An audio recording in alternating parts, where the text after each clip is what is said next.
और उन्होंने 6 लाख रुपए का ऑफर दिया और मैंने 15 बोल दिया। भारतीय मतदाताओं, आपका वोट बिकता है, नेता बिकता है, पूरी की पूरी पार्टी बिक जाती है, पार्टी का प्रेसिडेंट बिक जाता है। इसी बात का खुलासा हम करेंगे जो इंटरव्यू हम आपको दिखाने जा रहे हैं। हमने इंटरव्यू लिया इंडियन यूनियन मुस्लिम लीग के general secretary CH Abdul Rahman साहब से। उस इंटरव्यू में CH अब्दुल रहमान ने जो खुलासे किए हैं वो बड़े चौंका देने वाले हैं। कल 21 अक्टूबर को महाराष्ट्र में इलेक्शन है और आप देखिए किस तरह से टिकट बेची गई, नेता बेच दिया गया, उम्मीदवार बेच दिया गया। ये आपको हम दिखाने जा रहे हैं। और उसी बीच उस नेता की और उस उम्मीदवार की बातचीत भी हम दिखाएंगे जहां पर पार्टी को बेचने की बात हो रही है, खरीदने की बात हो रही है और किसको बेचा जा रहा है, कौन बेच रहा है, ये आप उस ऑडियो में सुनेंगे। CH अब्दुल रहमान साहब के इंटरव्यू के दरमियान सुनेंगे। आमना सामना मीडिया इस इंटरव्यू में एक बहुत अहम खुलासा करने जा रहा है। एक तरह से भांडा फोड़ा है CH Abdul Rahman Indian Union Muslim League के जनरल सेक्रेटरी ने। आइए आपको दिखाते हैं वो इंटरव्यू। आमना सामना मीडिया में सभी दर्शकों का स्वागत है। इस वक्त हम मौजूद है वर्सोवा विधानसभा में, जहां पर आप देख सकते हैं कि जिस तरह से बहुत सारे उम्मीदवार इस वर्सोवा विधानसभा के इलेक्शन में मैदान में उतरे हुए हैं, वहीं यहाँ से जो है सलीम साहब जो है वो भी मुस्लिम लीग से लड़ रहे हैं। इस वक्त हमारे साथ मौजूद है Indian Union Muslim league Maharashtra के general secretary Abdul Rahman CH साहब। हम उनसे बहुत सारे मामला पे बात करेंगे, बहुत सारे वो खुलासे करेंगे। कुछ सवालात ऐसे हैं कि जो हमें खबर मिली कि महाराष्ट्र में जिस तरह से एक कमेटी काम कर रही थी जो कि एक डमी कमेटी थी, उस कमेटी ने बहुत सारे कैंडिडेट यहाँ पर जो है गैर ज़रूरी तौर से कम्युनल फोर्सेस के साथ में मिलकर उतारने का काम किया और मुस्लिम लीग को बदनाम करने का काम किया। इस तरह की मालूमात हमारे सामने है। इन सारी बातों का खुलासा क्या है और पूरे जो हालात जो है महाराष्ट्र के क्या है और ये नई बॉडी जो बनी है, उसके लिए सबसे पहले मैं अब्दुल रहमान साहब आपको मुबारकबाद देता हूं कि आप जनरल सेक्रेटरी मुंतखब किए गए। जैसे कि हमारी खबर के मुताबिक या हमारी जो मालूमात है उसमें ये है कि इस कमेटी बनने से पहले जो लोग महाराष्ट्र की कमेटी में थे वो मुस्लिम लीग के नाम को इस्तेमाल कर रहे थे और उन्होंने कहीं ना कहीं कम्युनल फोर्सेस के साथ में सौदेबाजी की। ये क्या आरोप सही है या गलत है? मैं उसका तफसील से आपको जवाब देता हूँ। ये आरोप जो है एक हद तक सही है, उसका मैं डिटेल्स दूंगा आपको। लेकिन ये डमी कमेटी नहीं थे, ये नेशनल कमेटी ने 2016 में नेशनल सेक्रेटरी को अपॉइंट किया था रिप्रेजेंटेशन देने के हिसाब से। अमरावती में पूरे महाराष्ट्र के लोग, मैं भी उसमें था, सब लोग उसमें जमा हुआ और 3 कैंडिडेट्स जो है इलेक्शन लड़ रहे थे प्रेसिडेंट के लिए। आखिर में वहाँ पर मुस्लिम लीग की एक नीति है फॉरगेट एंड फॉरगिव, वो हिसाब से हमने बात की है, समझौता हुआ। तो सीनियर मोस्ट आदमी जो है अफसर अली साहब थे, तो हम सब जो है यूनानिमसली सब मिलकर के पार्टी को मजबूत करेंगे, ये हिसाब से हमने एक राय के हिसाब से उनको प्रेसिडेंट बनाया। और नेशनल सेक्रेटरी साहब ने वहाँ पर ऐलान किया आपको नेशनल प्रेसिडेंट, स्टेट प्रेसिडेंट बनाया जाता है, लेकिन आपको सिर्फ प्रेसिडेंट, बाकी कमेटी आपको 2 महीने के अंदर महाराष्ट्र के हर डिस्ट्रिक्ट के काउंसिल लोग के मीटिंग बुला करके हमारी हाजिरी में जैसा अभी आपको इलेक्ट किया उसी तरीके से आपको बाकी कमेटी इलेक्ट करना है और प्रोसेस करना है। अच्छा जी, तो हम लोगों ने ये हिसाब से, हालांकि ये हिसाब से हम लोगों ने एक राय जुटाया कि सब मिलकर के महाराष्ट्र में कमेटी मतलब पार्टी को मजबूत करेंगे। लेकिन कुछ हफ्तों के बाद में व्हाट्सएप में एक कमेटी आया, व्हाट्सएप पे कमेटी आया और उसमें बाकायदा नेशनल असिस्टेंट सेक्रेटरी एक जो साहब नागपुर में, उनका नाम नीचे लिखा हुआ था। देखने से ऐसा लग रहा था कि उन्होंने ये डिक्लेयर किया। तो मैंने उनको फ़ोन किया, शमीम सादिक साहब उनका नाम है, उनसे फ़ोन किया। उन्होंने बोला कि साहब मुझे तो इसके बारे में कुछ पता ही नहीं है।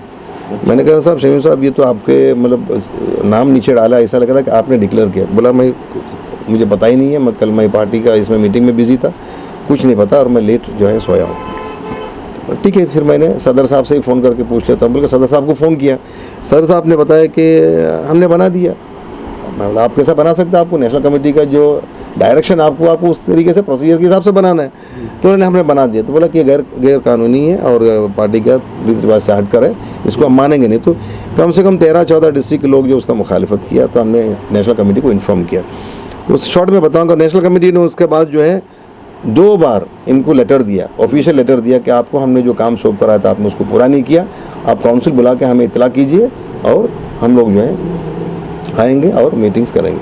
इसको डिसॉल्व कर दिया गया था। वो मैं बताता हूँ, तो 2 बार लेटर दिया, दोनों बार इन्होंने बुलाया नहीं। तो 4 साल से जो है जो कमेटीज से महाराष्ट्र के अंदर वो सारे कमेटी उधर उधर हो गए और पार्टी का एकदम टप हो गया। 2 हमारे पास कॉर्पोरेटर्स थे, अमरावती में कॉर्पोरेटर था वो भी हार गए, उसके बाद नागपुर में जो कॉर्पोरेटर था असलम मुल्ला, बहुत अच्छा कॉर्पोरेटर, अभी जो अभी प्रेसिडेंट वही बना है, वो भी इलेक्शन हार गए इनके सदर होते हुए। ठीक है, अब जो है पार्टी लोकसभा इलेक्शन आया। लोकसभा इलेक्शन आने के बाद जो है लोकसभा इलेक्शन के लिए हमारे पार्टी से इलेक्शन लड़ने के लिए एबी फॉर्म्स नेशनल कमेटी से आते हैं, उनको इजाज़त चाहिए। और देश की ऐसी हालत, एबी फॉर्म जो है आपके वो नेशनल कमेटी की इजाज़त से आता है और वो नेशनल प्रेसिडेंट का सिग्नेचर के साथ में आते हैं। अच्छा। हाँ जी। तो जो है लोकसभा इलेक्शन में कुछ ऐसा आपने जैसे कहा वैसा कुछ वाकया हुआ, उसका कुछ रिकॉर्डिंग भी मेरे पास है, वो भी मैं आपको दूंगा जी। उसका प्रूफ के साथ में है। रिकॉर्डिंग क्या है, मतलब रिकॉर्डिंग में बाकायदा रिकॉर्डिंग के अंदर बीजेपी के साथ में लेन देन करते हुए सीधी सीधी बात है।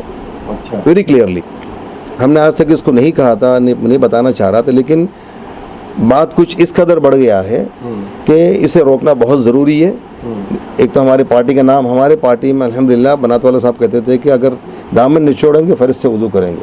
बनात वाला साहब का स्पीच का हिस्सा ही है, आज भी मुझे याद है, मैंने उनके साथ फरिज से वुज़ू करेंगे, क्योंकि आज तक जो है हमारा ये पूरे हिंदुस्तान के अंदर मुस्लिम लीग के लीडर्स के ऊपर एक ब्लैक स्पॉट अभी तक नहीं गिरा। दामन क्योंकि पाक था और उस दामन को दागदार करने का काम किया उन्होंने, बिल्कुल दागदार करने का नाम किया। कहते हैं कि हम बनात वाला, ऐसा भी कहते हैं कि बनात वाला मुस्लिम लीग के महाराष्ट्र के अंदर पहला बनात वाला साहब के नक्शे कदम पर तो चलो। बनात वाला साहब ने इतना मेहनत किया, 7 बार MP रहने के बावजूद भी उन्होंने कुछ भी, उनका पास कुछ भी नहीं था मरते वक्त कुछ। उन्होंने यहाँ तक कि कभी कभी उनका जो है फंड बैलेंस हो जाता था, लेकिन वो गलत इस्तेमाल फंड को भी नहीं करते थे। जैसे आप कह रहे थे कि जो ऑडियो है, जो रिकॉर्डिंग है आपके पास, जी, तो बीजेपी से उनकी साठगांठ हो रही थी, सौदेबाजी। बाकायदा इन्होंने जिसको AB फॉर्म दिया उससे कहा गया कि आप जो है ऐसे ऐसे लेन देन करो। वो लोग सामने वाले कह रहे हैं कि किसने कहा ये कमरुल ईमान खान है, कमरुल ईमान खान जिसने इनसे बात की, जिसको इन्होंने AB फॉर्म दे करके बात करने के लिए कहा गया। अच्छा। और उन्होंने इनके हुक्म के हिसाब से उन्होंने सामने बात किया और वो फार बात में इनको फ़ोन करते हैं कि सदर साहब आपके हुक्म से मैंने बात किया, AB फॉर्म मैंने उनको बताया, तो लोगों का कि AB फॉर्म हमें दे दो, हम खुद अपने कैंडिडेट लगाएंगे। और जो कम्युनल पार्टियां जो है उन्होंने कहा और उधर उसमें पंकज मुंडा के भी नाम लिया जाता है, उसमें तो क्लियरली समझ सकते हैं। ठीक है, उसमें जो है उन्होंने कहा कि ऐसा ऐसा है, तो और उन्होंने 6 लाख रुपए का ऑफर दिया और मैंने 15 बोल दिया। तो इसका भी मुखालिफत नहीं करते हैं। सिंबल पार्टी का रहेगा, नाम पार्टी का रहेगा, उम्मीदवार हम देंगे। सिंबल तो नहीं मिलेगा। सिंबल जब तक जो है नेशनल कमेटी जब सिंबल रिजर्व नहीं करेगा, सिंबल नहीं मिलेगा। सिंबल नेशनल कमेटी का है। ठीक है, और उसके बाद जो है बोलते हैं कि 12 तक ख़त्म कर दो। वालेकुम सलाम। सदर साहब, आपके हुक्म के मुताबिक रात में बात हुई। हाँ। मगर वो अमाउंट कम बता रहे, जरा क्या बोले? अमाउंट कम बता रहे हैं और उनका बोलना आ रहा है कि कैंडिडेट हम जो बोले उनको B फॉर्म दो। यानी कौन रहेगा बोले?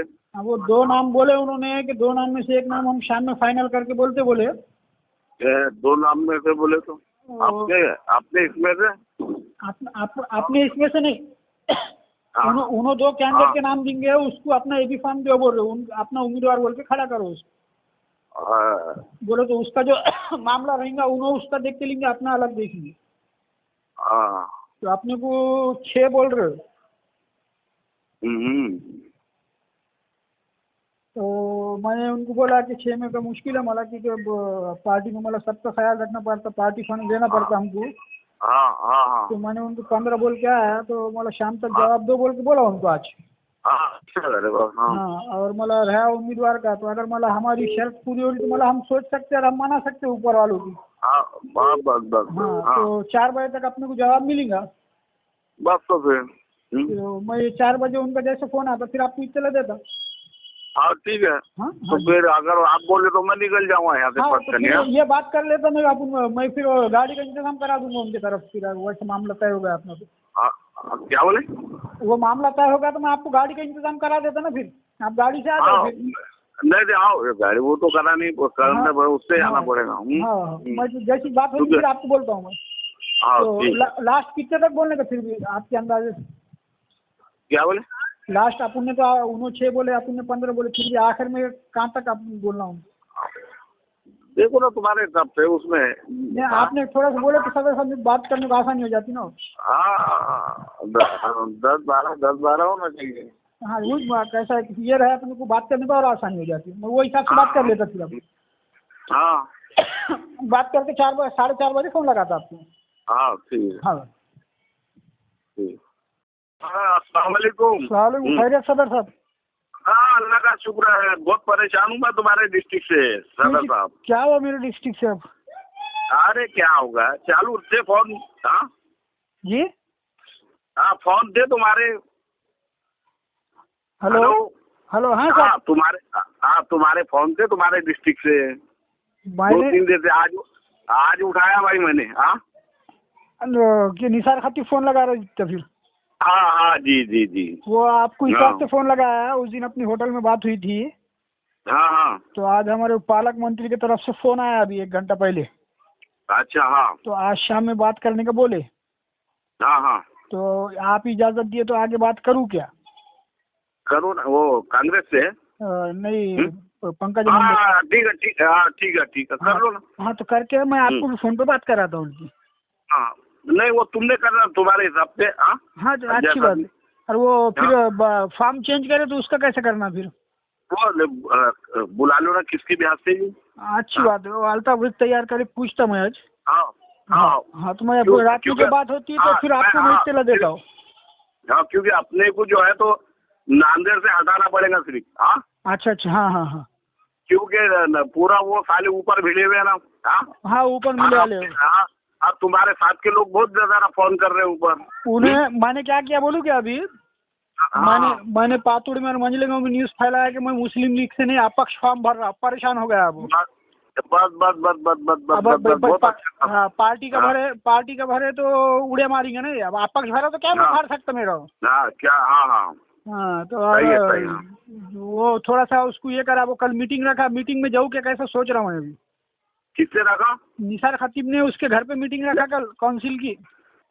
नहीं कोई काउंसिल नहीं। काउंसिल तुम बनाएंगे अब, नया घड़ी नया रात। उन्हें क्या किया कि पेपरों में डाला, और पेपरों में मेरा नाम वगैरह कुछ नहीं डाला उसने। हाँ नहीं तुम्हारी जाने की जरूरत नहीं है। और एज फॉर रूल देके तो कम से कम 7 दिन का टाइम देना पड़ता है ना सदर साहब? हाँ बिल्कुल। हाँ उसका तरीके एक बात बोलो जी। ओरिजिनल ये बताओ, वो डिस्ट्रिक्ट को मैं जब से प्रेसिडेंट बना मान्यता है क्या, लेटर है क्या कोई? हाँ जी। फिर ये कौन यही पूछना था, क्योंकि उसमें क्या हो गया कि मैं क्या करता है, एक लेटर आपके नाम पे लिखता और आपके पास पहुंचाता कि भाई ये पार्टी के खिलाफ सरगर्मियां कर रहे हैं, इनका बच्चा है तो एमआईएम का काम करता, भाई है तो राष्ट्रवादी से खड़े था। और इन्होंने है तो काउंसिल है तो सदर को भरोसे में ना लेते काउंसिल मीटिंग रखे, और उसका टाइमिंग भी 7 दिन का नहीं दिए।